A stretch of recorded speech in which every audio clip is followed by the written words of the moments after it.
एका तळ्यात होती बदके पिले सुरेख, होते कुरूप वेडे पिल्लू तयात एक.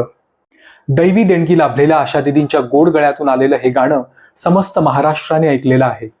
या गाण्याचे संगीतकार आहेत श्रीनिवास खळे आणि हे गाणं लिहिलंय ग. माडगुळकर यांनी.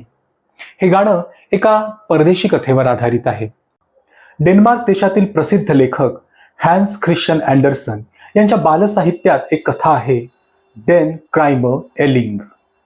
या कथेमध्ये बदकांच्या एका थव्यात एक वेगळंच दिसणारं पिल्लू अचानकपणे शिरतं. त्याच्या वेगळेपणामुळे कुरूप कुरूप म्हणून त्याची हेटाळणी होते, त्याचा छळही होतो. ते पिल्लू मग तो थवा सोडून जातं. अनेक संकटांना तोंड देत ते पिल्लू मोठं होतं आणि शेवटी राजहंसांचा एक थवा त्या पिल्लाला आपलंसं करतो आणि आपल्या संगतीनं घेऊन जातो. तेव्हा त्या पिल्लाला कळतं तो एक राजहंस आहे. अशा आशयाची ही कथा आहे. या कथेची जगभरात अनेक रूपांतरणं झाली. त्याचंच इंग्रजी रूपांतरण आहे द अगली डकलिंग.